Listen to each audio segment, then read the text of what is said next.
Hi everyone, welcome to today's show on YouTube Live with myself, Dawn Wiggins, licensed marriage and family therapist, your life and relationship strategist. Today we are talking about how love works, and I'm excited to bring this topic to you. Love is something that I work with in my personal life and also professionally on a daily basis. It's a huge part of being a licensed marriage and family therapist. And today I'm going to bring to you a lot of ideas, beliefs, and concepts that I have learned over the years. Love is something that's been talked about since the beginning of time, from philosophers to writers, poets, religious scholars, songwriters, and singers. It's a very important and complex topic that really has the attention of pretty much everyone that exists. So it's a really important and special topic. There's a couple of things that specifically inspired me to talk about this week. And one of those things is that someone said to me that love is a feeling. And while that is part of what love is, it's certainly not the only thing. And it's not even close to the only thing. And so I thought it was really important that since this person was walking through life believing that love is merely a feeling, I really wanted to do what I can to expand the message of what love is and how it works. The other thing that really inspired me to talk about this is I often hear the idea that love hurts. And we know that there's a very popular song out there that has been written and performed by several different musical groups over the years. But I really want to help dispel the myth that love hurts, because I believe that love heals. And the idea that love hurts is a really limiting belief that ends up causing us to have a negative association or relationship with love. And in my belief system, if you have a negative association with love, then you're blocking your ability to heal. So those are two of the most important reasons that I wanted to bring this topic. If you're watching live, I look forward to any comments or questions. If you're watching the video after the fact, please feel free to leave a comment. I'm always available to respond, and I'm grateful for feedback. So let's talk about the first thing, that love is a feeling. Is that true? Well, a lot of ways that we experience life are through various parts of our body, our physical body. So there are parts of our brain involved in how we experience life, and a lot of times the way that that information gets to our brain is through our senses. And so there's a lot of chemistry and biology that's involved in us experiencing a feeling. And feelings are processed through a very specific part of the brain. But a lot of times what we experience when we talk about love is not just an emotion, it's also a chemical reaction to an experience we're having. So there's a lot of hormones involved. There are a lot of neurotransmitters involved in giving us pleasurable feelings. And so sometimes we confuse what can be an emotion with what's a pleasurable feeling or sensation inside of our body. So while love can be an emotion, it's not only an emotion. And if we rely on feeling good to know that love is happening or that we are experiencing it or practicing it in our lives, then we're missing a whole important part of the picture. So keep in mind that sometimes that pleasurable feeling that you're experiencing could be love, but it also could be more than love, and that there's a whole lot of other things you could do out there to experience love in your life. The second thing, that love hurts. This one gets a little bit more complicated, but what I want to pose to you today is the idea that love isn't what hurts, that what hurts us is rejection from people that we care about, attachment to specific outcomes, expectations of people that we love, and actually memories of being hurt in the past and fears about being hurt in the future. Those things hurt. Also, we tend to experience separation as painful. So when we are separated from someone we love, whether it's through distance, through time, through death, or through disagreement, we tend to experience that disconnection or that separation as painful. And a lot of times people associate love with the pain, when really it's not love, it's all those other things that I listed. So I've talked a little bit about what love is and what love isn't, but let's explore the idea of what love is a little further. So sometimes it's a feeling, sometimes it's an action, meaning it is a selfless act of caring for someone. One of the points that I tend to really want to drive home, and it is absolutely most important to this discussion about how love works, is love is an action when we engage in a selfless act, especially for ourselves. And that's one of the concepts that I really want people to embrace the most, because when I am treating myself with love, meaning compassion, kindness, empathy, patience, tolerance, I am going to be more connected to myself and more connected with other people, because less of those painful things that I mentioned earlier will be actively working in my own experience of life. If I am focusing on the pain of separation or a painful memory from the past or a fear about the future, or I'm focusing on something that is not meeting my expectations, those are all focuses that are towards the negative. And I don't believe that love is a negative. I believe that all of those things that I mentioned, when we let fear run rampant, fear is a healthy emotion, but when we let it take over our mind and our body, and yes, fear can take over our bodies, that becomes a negative experience. When we allow judgment or control or criticism of the people around us take over, then we experience pain. Love can't act at the same time as judgment. Um, they are separate things. So if I am judging other people, I'm experiencing pain. It means I'm disconnected. It means I'm probably angry. It means I'm probably feeling some sort of shame. Judgment and shame go together. That's what we understand from Brene Brown's research on vulnerability and shame.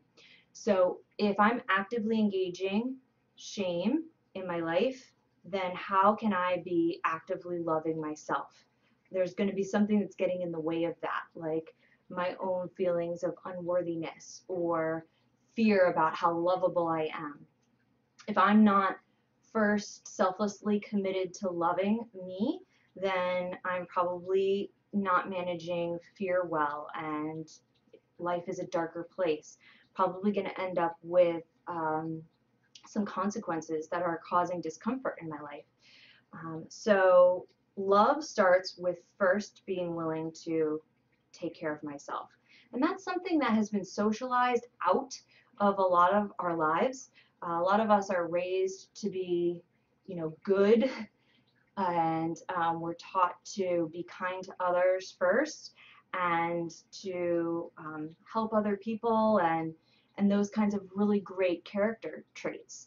And while those things are really, really important, I believe that we are kind of in an age where there's some backlash from a generation of people that were taught that if you are too considerate to yourself, then you might end up being rude or arrogant, or just think too highly of yourself. And so that kind of belief that seemed to happen somewhere over the last many generations, like I know in my parents' generation and certainly before that, that's kind of taking its toll on the people that grew up with the notion that they would be arrogant if they felt good about themselves. And so a lot of what I work to do is to help reshape people's idea of what it is to really love and care for themselves, and that that is the most important thing in being able to give and receive love. If you learned at a very young age to shut down self-love, then it's going to be difficult to receive it from others. And if you can't receive it easily, then if you continually try to give it out, you're going to end up burnt out trying to take care of other people instead of making sure you recharge your own love battery. So love works when we take good care of ourselves, not when we're arrogant. Arrogant isn't what love is about. So I've kind of laid out there a little bit what love is and what love isn't. Of course, we're only touching the surface of this idea. I see that there's a question in the chat box, so I'm going to take a look and see what we could say about that. So let's see. Isn't love energy? 2. Also, shouldn't love be something that is pure? And the idea that loving yourself more than others is seen as something that is not social. Okay, so let's start with the first one. Isn't love energy too? From my belief system, love is energy. When we talk about energy, I am literally talking about energy in the scope of what physics sees energy as. That energy is in everything and is always around us. And from my perspective and what I've learned and where I am in my belief system, love is energy, and that energy is pure, and that we tend to distort the energy. We tend to assign meaning to energy. For instance, when somebody does something that we don't like or it hurts us, we automatically assign a judgment to it that it's bad because it hurt me. But those typically go back to early childhood experiences where people around us acted out those same themes and concepts. Don Miguel Ruiz talks about this a lot in his book, The Mastery of Love, about the ways that our beliefs about love become distorted in our early experiences and how they become reinforced through the idea that that loving ourselves is selfish, like is mentioned in the chat box here, or that it's not something valuable. Quite the opposite is true. When we are acting in love and when we are tapped into that energy that's pure, we're in the moment. We're experiencing the beauty of life that is constantly around us, including gratitude for the human body and how amazing it is that it all works together the way that it does. In the moment, experiencing maybe the beauty of nature or architecture or a pet or an animal that is just loving and always there. When I'm in the moment, I'm also able to receive signs and loving acts from the people around me, and I'm able to be more in touch with gratitude for those things instead of missing them and skipping over them because I'm so focused on too many other things. So being really tuned in to ourselves and being in the moment is a way of practicing self-love, and it multiplies. So let's go back to the idea of physics and energy. Inertia requires more energy than momentum. So that means getting something initially started. It takes an incredible amount of energy to get something moving when it has been standing still. But once it's moving, it's a lot easier to keep it moving. Well, the same thing happens with the human body and with the mind and with feelings. So if I have been stagnant in not caring for myself, literally by, let's say, not engaging my brain, not engaging my body, not engaging my heart, then it's really easy to get bogged down and to have a harder time moving into a space of taking care of myself. So that might include, it's hard for me to get myself to the gym or to change my diet or to think positive thoughts because I've become so saturated in isolation. But once I can get myself up and I can start creating some of those positive habits, those positive loving habits, then it's easier to carry the momentum through, and it's easier to practice those things once I get that initial energy and inertia going. So keep that in mind when we talk about science and spirituality. There really is a beautiful agreement. And know that when I talk about science, that is literally, I'm talking about spirituality. I'm not talking about religion or an iconic figure or a particular book or writing or group of people that worship anything. I am literally talking about how tapping in to the pure being, the energy within us that is all around us. When we are tapped into that, that is science and that is spirituality and that is love at work. So I see some action going on in the chat box. Let me just check and see what's going on. Isn't this kind of you're dead inside and physically you're just here and still breathing? Yes. So absolutely. When we, I saw a meme poster, I think on LinkedIn last week that said a lot of people die at the age of 25, but they're not buried until 80. And whoever created that poster, it was quite clever. I don't know how they picked their numbers, but that person was alluding to the idea that a lot of people lose themselves at a young age, and that is maybe spiritual death, emotional death, um, motivational death, psychological death, but they don't actually physically die until much later in their life. And so, yeah, that's what we're talking about, is that when we lose ourselves, when we stop loving ourselves, then we start dying in ways that ultimately culminate with a physical death.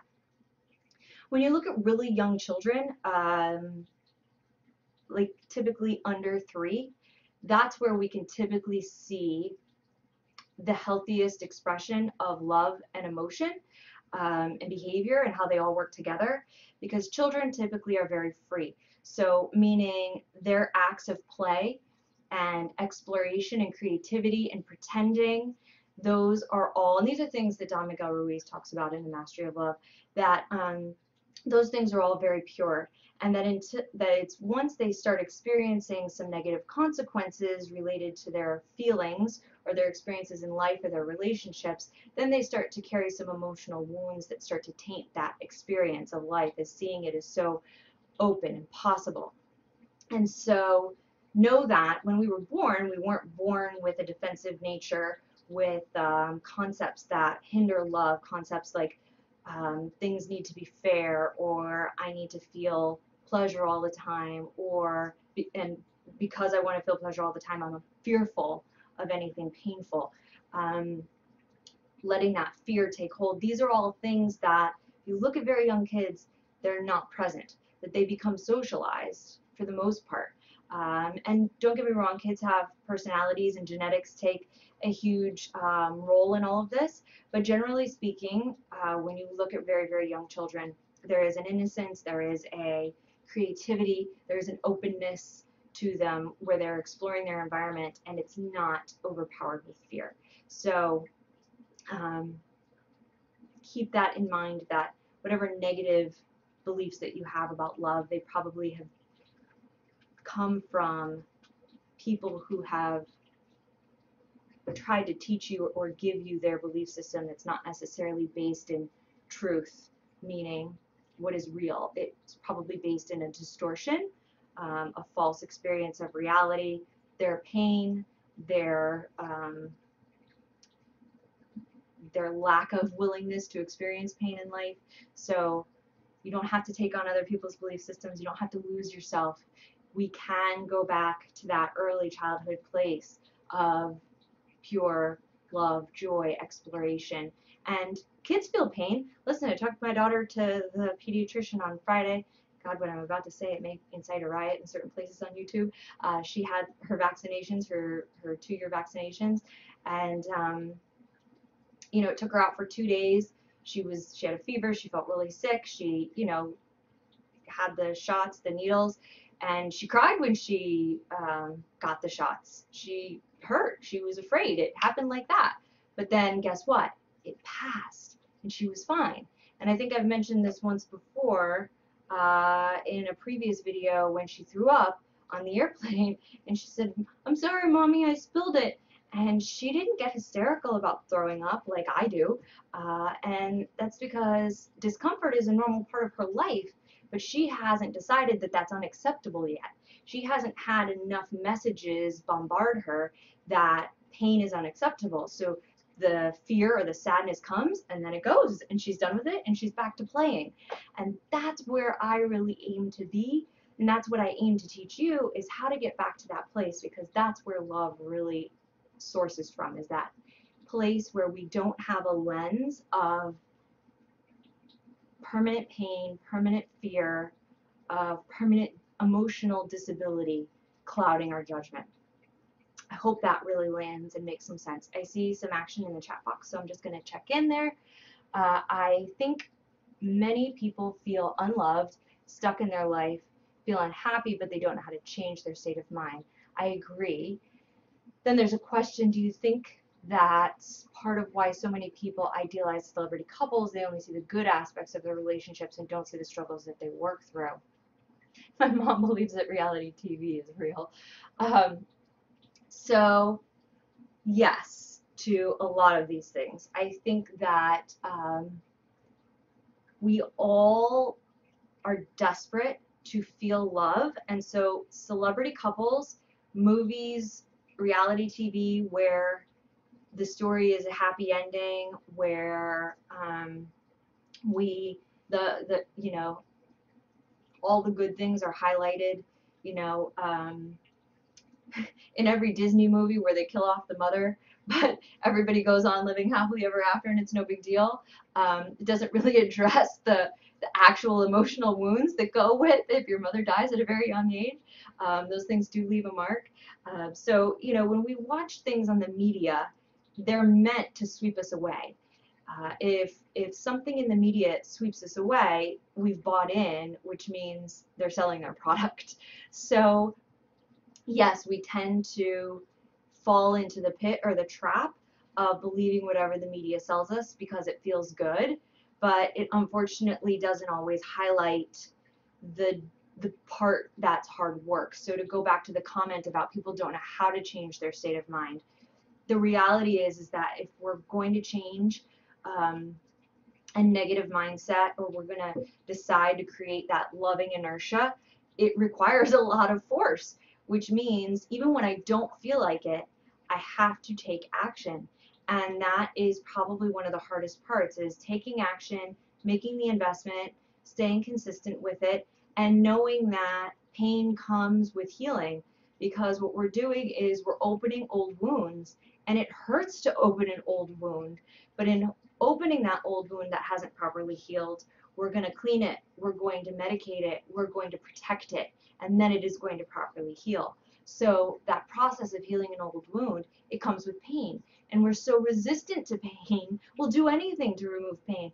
We'll take as many pills as you'll give us, we'll escape into as Brene Brown jokes, a beer and a banana nut muffin to numb. But we'll escape into our work, we'll escape into television, we'll escape into books, into relationships, into sex, into shopping, we'll escape into anything, video games, my word, there's so many things.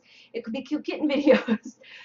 The problem is when we're trying to escape pain so much, we're not willing to experience it so that we can heal it and move on from it. Just like, you know, the child that gets their vaccinations and then, you know, 30 minutes later, it's done, they've forgotten about it. So let's see, there's some more comments here.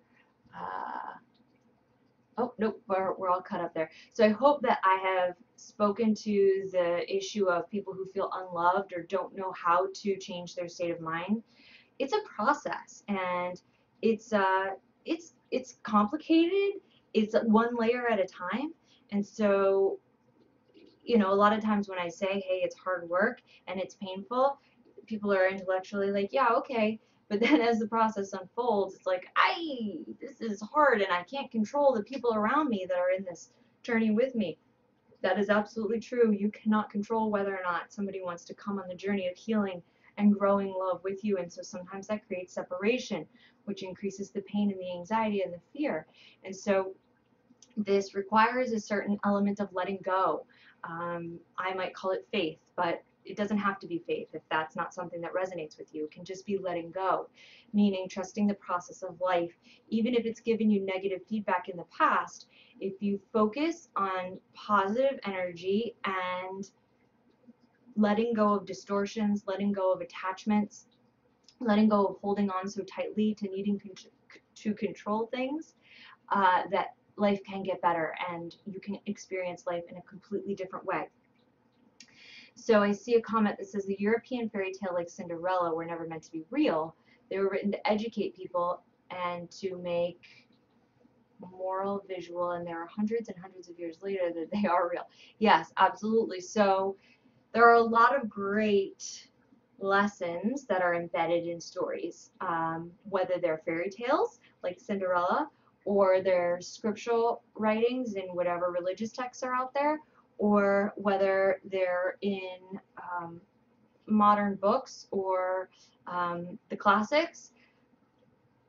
Stories are meant to teach us. And a lot of times teaching happens through metaphor. And the problem is that sometimes we take all of those metaphors and those teachings and we make them too black and white and too absolute. And we model our life exactly after them instead of being willing to embrace that I am who I am and this is just a teaching. It's just information and I can do whatever I need to with it and I can sort through what works for me and what doesn't. So, while I love Disney and their princesses, and I brainwash my child with their media and propaganda all the time, I also teach her that um, coexistence is really important, that we don't own this planet, that it is important to be kind to ourselves and to others, and that it's okay to be scared, it's okay for pain to happen. And so it's about balancing those concepts. So we've talked a lot today about how love works, what love can be, how it gets distorted.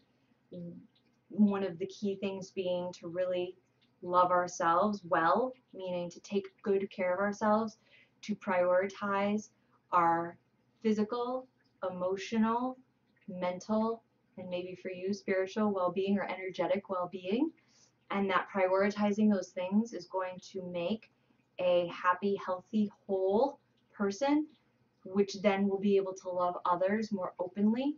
Um, Anytime that you find yourself acting in fear or in resistance to something or avoiding something or anxious about something, know that your heart is probably closed, that fear has taken over, there's some distorted belief or something that's getting in your way of being able to love yourself.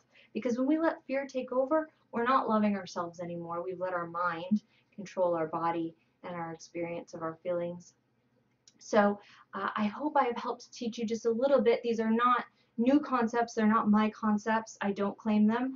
They're things that I have learned from many, many places over the years, from life itself, from 12-step fellowships, from group therapy, from religious texts, from philosophy, from um, the holistic practice of medicine, from other people who have loved me unconditionally and have taught me that it's okay to love myself unconditionally, from amazing books that I've read and speakers that I've heard, from folks like Don Miguel Ruiz, Brene Brown, Tony Robbins, you name it, people who are powerful speakers about authenticity, about reality, about not getting bogged down in lies, in distortions, in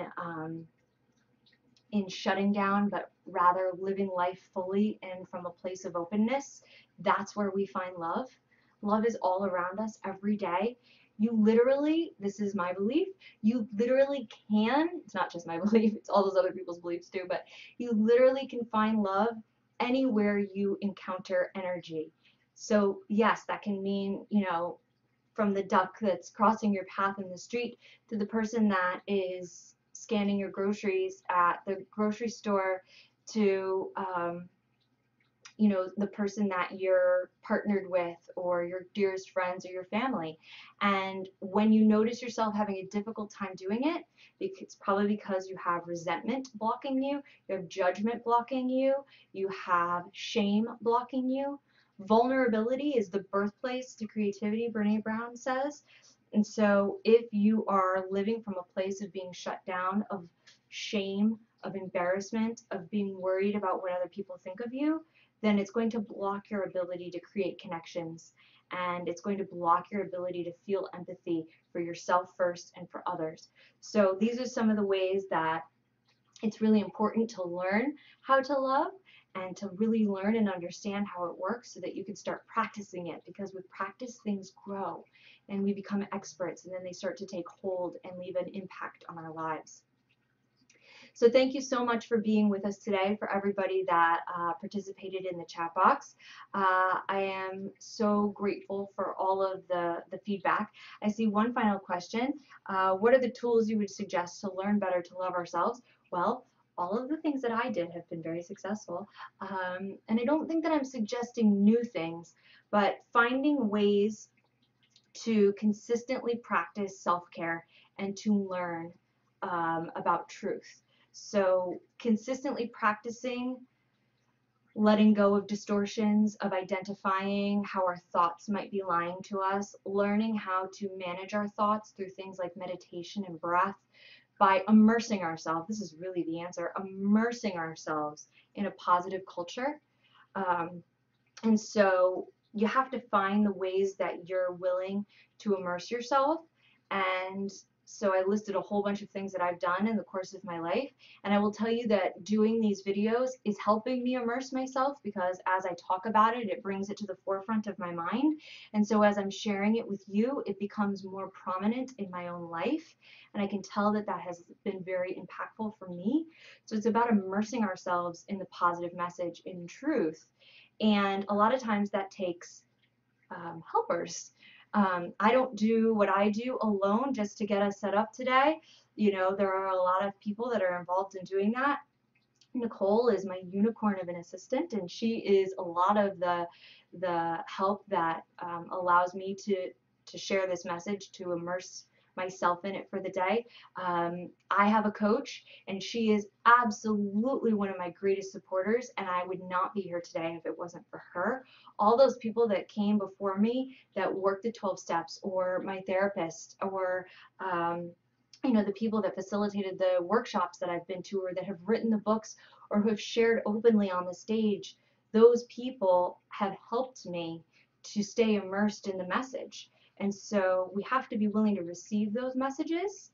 And you can't really do it the cafeteria plan way, meaning as you're moving down the line, deciding what you're going to put on your tray, not just saying, well, I like chocolate pudding, but I don't like broccoli, so I'm only going to go with the things that feel good or that come easy to me. I'm going to receive all of it, and I'm going to work with it, even if it's uncomfortable or I don't like the way it tastes, because it's got to stretch you. It's got to be uncomfortable, or else you're not really getting the full benefit of the work.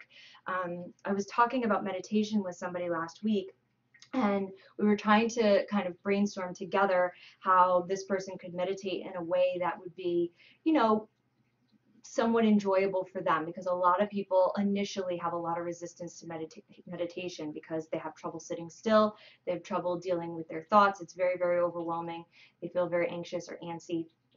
And so we kind of agreed on an opening way or a modality, and I realized after the fact, you know, I'm going to go back to that person and I'm going to re-suggest that they go back to my original suggestion, because the plan that we came up with was absent of a positive message. And so much of learning how to meditate early on is by listening to somebody lead a meditation that is immersing you in the positive message, that allows the mind to feel safe enough to let go of the distorted beliefs. And so it's beautiful to have an intellectual understanding of how to meditate and to just relax, but it's not just about relaxing, it's about that immersion of positivity. So it's using all the parts to heal the wounds that are blocking love. I hope I answered the question about how to love ourselves more. Let's see, you cannot choose one over the other thing, then it becomes unbalanced. Yes, so it does become unbalanced. It's not just about relaxation, it has to also be about work. It's not just about peace, it has to also be about engagement. It's not just about love, it's also about being open to pain, because pain is a reality. So it is about understanding that life exists on a spectrum, and that we cannot stay in just one part of the spectrum, because then we're missing everything that life has to offer. And so Yeah, it can't just be one thing. Agreed. Thank you for making that point.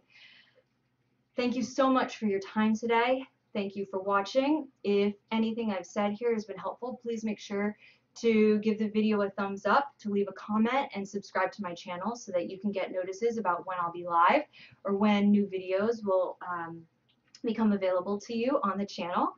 And I also would love it if you reached out, if you'd like to have a free consult with me and explore the idea of us working together as a therapist or strategist. It doesn't matter where you are. I meet with people all over the country and all over the world. I can come to you. I use a HIPAA compliant software that allows you complete privacy, and just know that the distance doesn't have to keep us apart.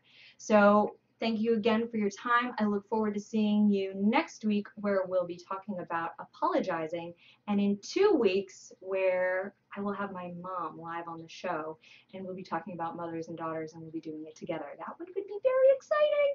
So thanks so much for joining. I look forward to having you back. Have a beautiful week.